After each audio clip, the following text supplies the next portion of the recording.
Assalamualaikum warahmatullahi wabarakatuh. Para peserta didik yang saya hormati dan yang saya banggakan, kembali lagi kita pada hari ini akan belajar mata pelajaran prakarya kelas 7 tentang budidaya tanaman sayuran. Saya berharap kita semua dalam keadaan kondisi yang baik, sehat, dan senantiasa mendapatkan keberkahan dan perlindungan dari Allah Subhanahu wa taala, Tuhan yang Maha Esa.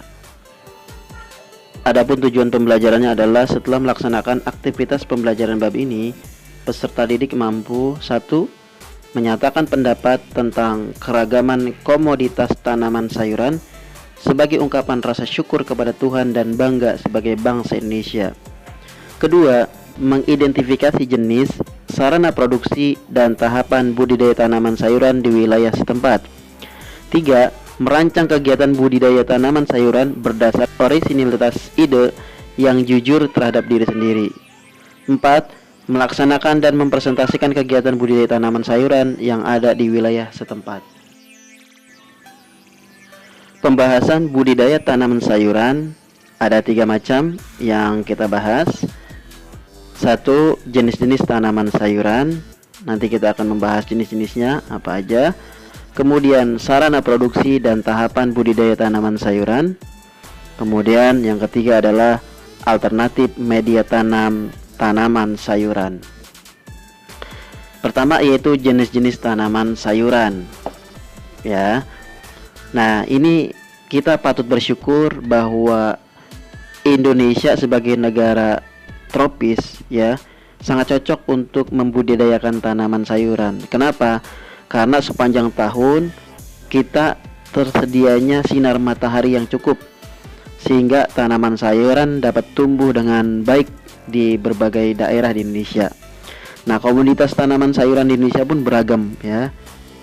Masing-masing daerah mempunyai keunggulan tersendiri dan tanamannya pun berbeda-beda. Nah, inilah harus yang patut kita syukuri pada Allah Subhanahu wa taala, Tuhan yang Maha Esa, atas anugerah yang telah diberikan kepada bangsa Indonesia.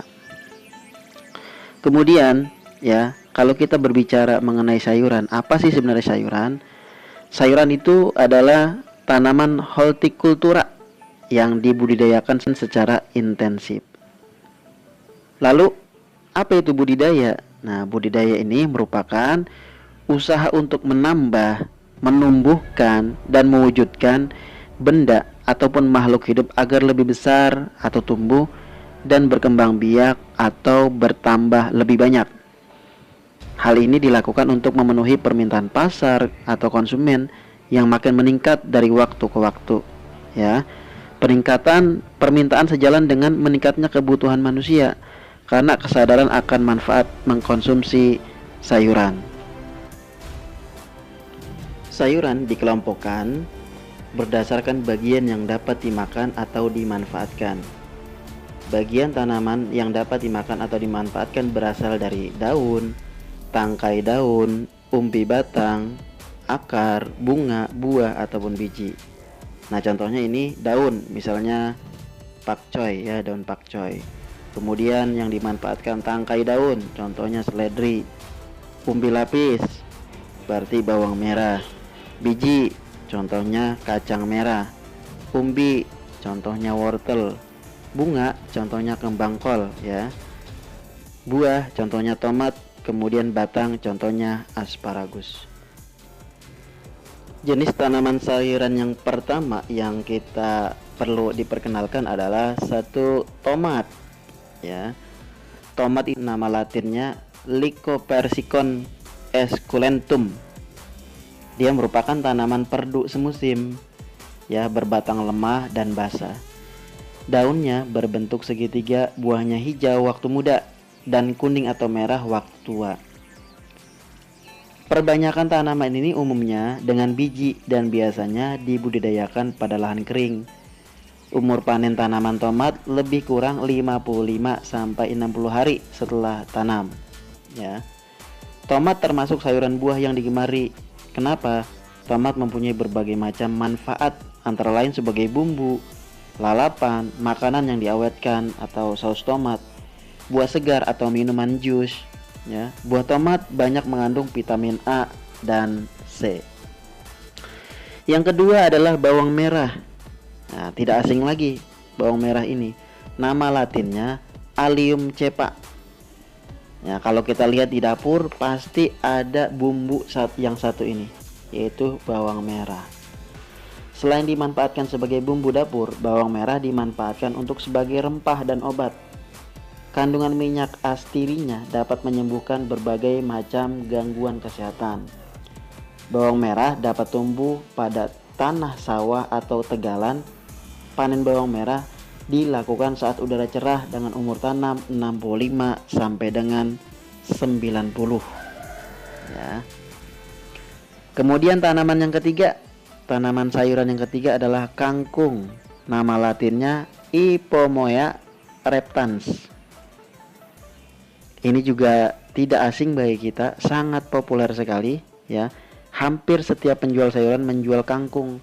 Kangkung dapat tumbuh dengan baik di daerah dataran rendah. Terdapat dua jenis kangkung yang biasa dibudidayakan, yaitu kangkung darat dan kangkung air.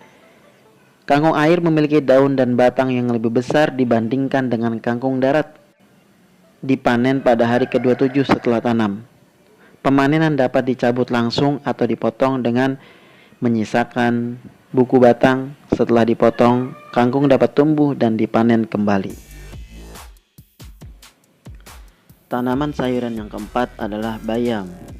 Nama latin bayam Amaranthus sp.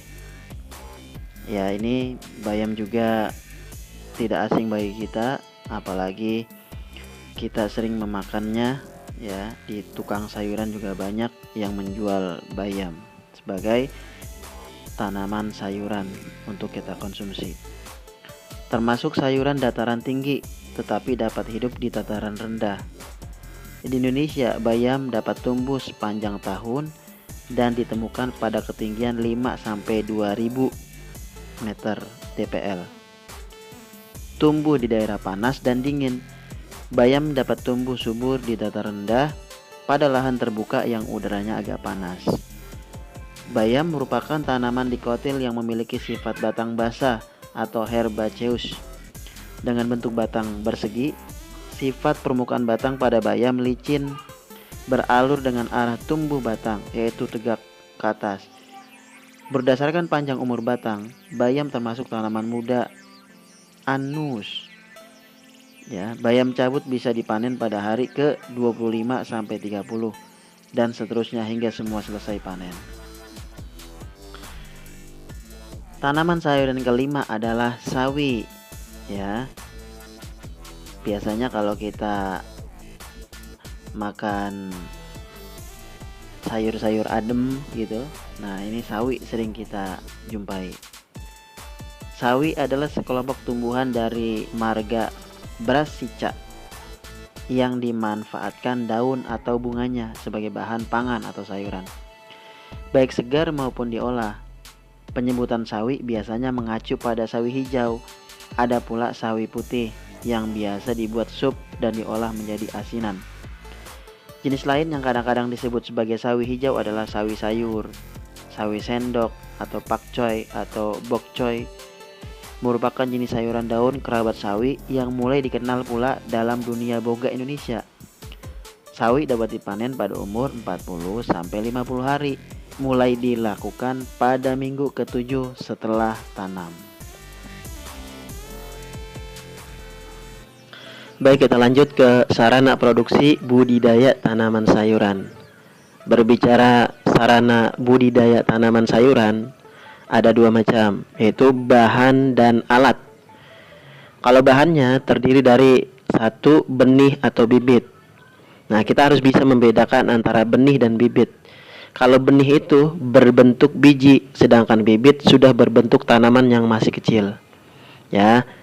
Benih ini harus mempunyai mutu yang baik, kualitas tinggi, ya, fisik maupun fisiologinya.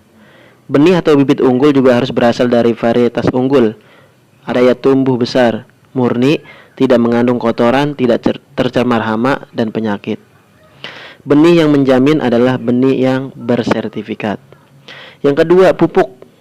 Ya, pupuk digunakan untuk menambah dan melengkapi kandungan unsur hara yang kurang dari tanah. Kita ketahui pupuk itu ada dua macam, ada pupuk organik dan pupuk anorganik. Ya, kalau pupuk organik itu berasal dari daun-daunan, pepohonan gitu kan, yang membusuk. Kalau pupuk non organik itu dari zat kimia, misalnya NPK, urea, KCl, ZA gitu kan. Bahan yang ketiga adalah pestisida. Nah, pestisida ini gunanya untuk mengendalikan serangan hama, ya, pengganggu tanaman. Ya, pestisida juga ada dua macam, yaitu alami dan buatan. Kalau alami bisa memanfaatkan tanaman sebagai bahan bakunya. Contoh tanaman yang digunakan untuk membuat pestisida adalah daun nimba. Seperti itu. Nah, berikut kita lihat adalah contoh dari benih, pupuk, ya, pestisida.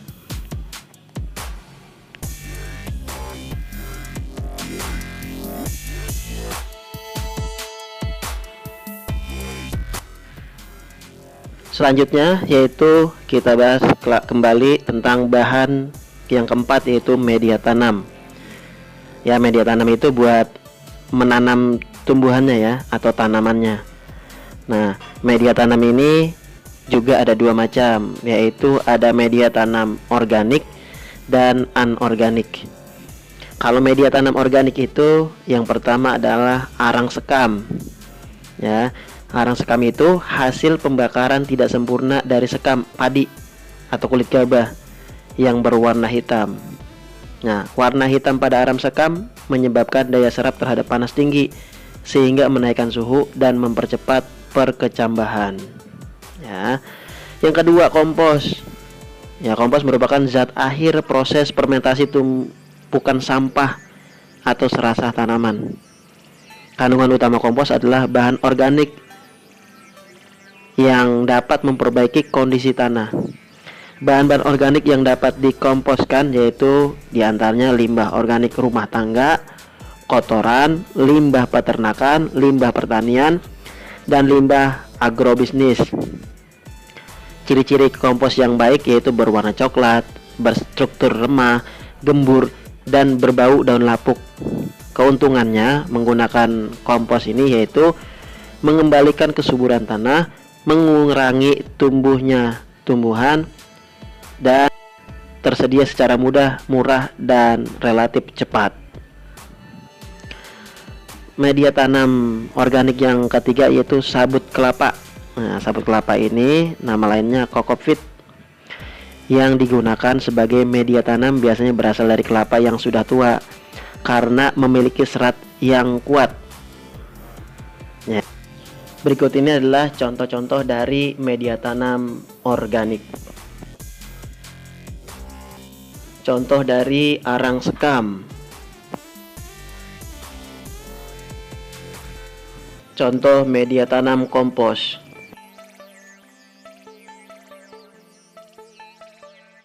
Contoh media tanam sabut kelapa.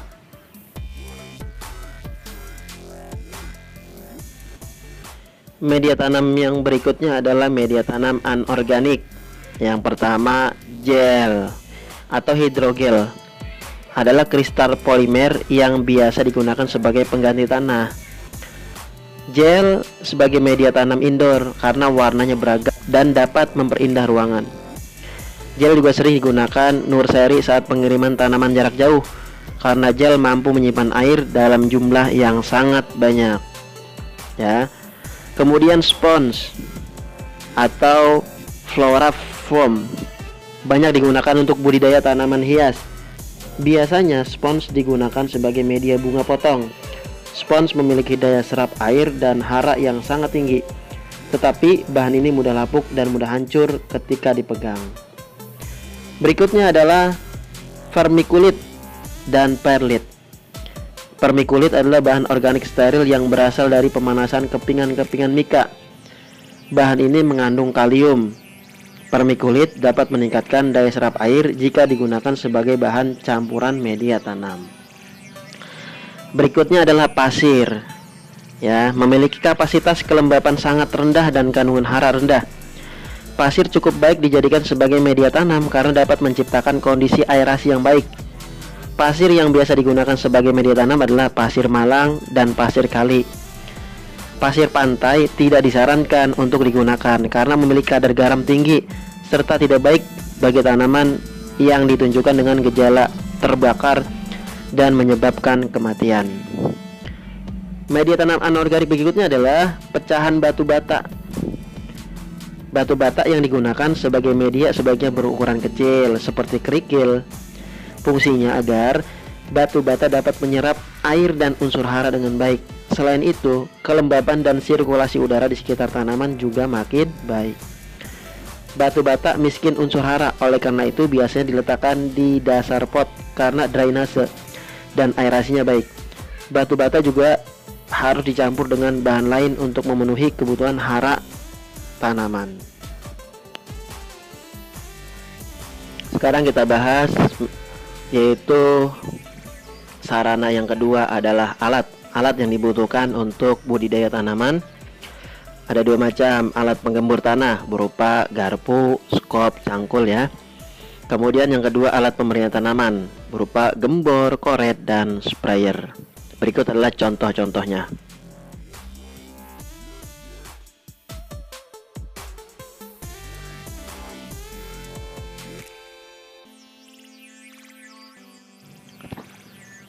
Selanjutnya kita bahas tentang tahapan budidaya tanaman sayuran. Yang pertama adalah pembibitan.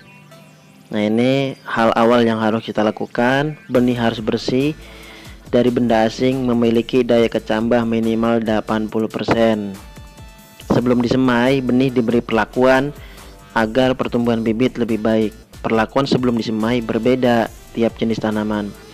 Beberapa benih tanaman membutuhkan perlakuan tertentu sebelum disemai, seperti direndam dengan air. Ada pula benih yang dapat langsung disemai atau ditanam di lahan. Selama masa pembibitan, bibit harus mendapat pengairan yang cukup, pemupukan, dan pengendalian organisme pengganggu tanaman. Pemindahan bibit perlu diperhatikan cara-cara yang baik dan benar. Pemindahan bibit yang ceroboh dapat merusak akar tanaman. Kemudian tahapan yang kedua adalah pengolahan tanah ya, seperti biasa digemburkan terlebih dahulu ya tanahnya, kemudian diberi perlakuan agar sesuai dengan syarat tumbuh tanam. Penggemuran tanah dilakukan dengan mencungkil tanah menggunakan cangkul atau garpu ya.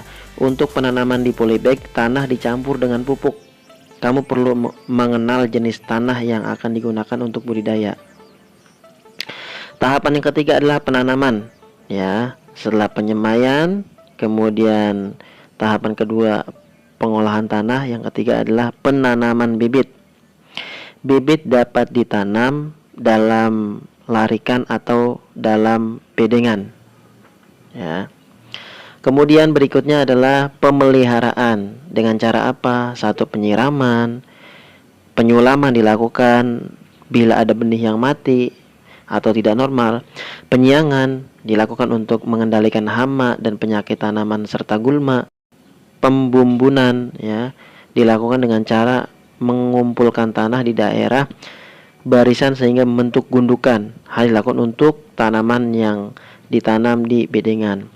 Kemudian pemupukan ya, pengendalian organisme pengganggu tanaman, lalu pemasangan ajir atau turus untuk tanaman sayuran yang tumbuh merambat atau berbatang lemah.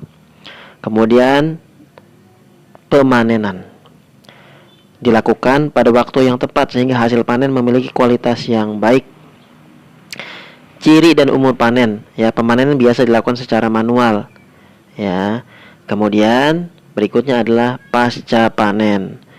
Perlakuan pasca panen diperhatikan kualitas produk agar tetap terjaga. Tahapannya adalah pengumpulan hasil panen, penyortiran dan penggolongan berdasarkan ukuran dan umur tanam. Yang ketiga, penyimpanan hasil panen di tempat yang bersih dengan kadar air tertentu ya. Untuk yang terakhir yaitu alternatif budidaya tanaman. Di sini alternatifnya adalah kita menggunakan hidroponik. Hidroponik adalah salah satu teknologi budidaya tanaman tanpa tanah dengan pemberian hara tanaman yang terkendali.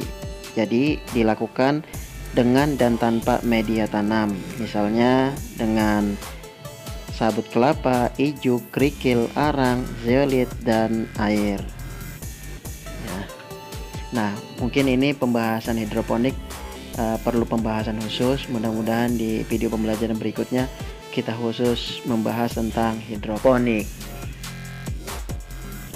Baiklah para peserta didik yang saya hormati dan yang saya banggakan, rekan-rekanku sekalian, demikianlah video pembelajaran ini. Semoga bermanfaat untuk membimbing kita belajar di rumah.